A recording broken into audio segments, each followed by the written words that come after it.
Good afternoon. आपण आता मुंबई पुणे एक्सप्रेसवेचा घाट उतरतोय आणि मी चालवतोय नेक्सॉन EV प्राईम मॉडेल. याचा फायदा आहे की घाट उतरताना आता मी L1 मोडला आहे, पॉवर रिजनरेशन मोड L1 इकॉनॉमी ड्राईव्हमध्ये आहे आणि तुम्ही स्क्रीनवरती पाहाल तर 285च्या खाली पॉवर जनरेशन होत आहे आणि बॅटरी पण मगाशी 90% होती, बॅटरी पण रिचार्ज झालेली आहे.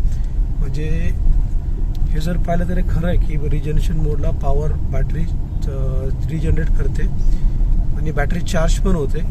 तर ती बॅटरी वाढली आणि मग आसपासून स्टेबल आहे. आता 2 ते 3% बॅटरी घाट उतरताना वाढलेली पण आहे. तर सर्वांना एक सजेशन असं राहील की जे EV ओनर्स आहेत त्यांनी गाडी चालवताना L1 मोडला चालवा उतराच्या वेळेस. ज्यावेळेस तुम्ही एखादा घाट उतरत असेल किंवा तुमचा रस्ता उताराचा असेल तर L1 मोडला गाडी चालवून तुम्ही तुमची बॅटरी सेव्हिंग करू शकता आणि पॉवर रिजनरेट करू शकता. थँक्यू.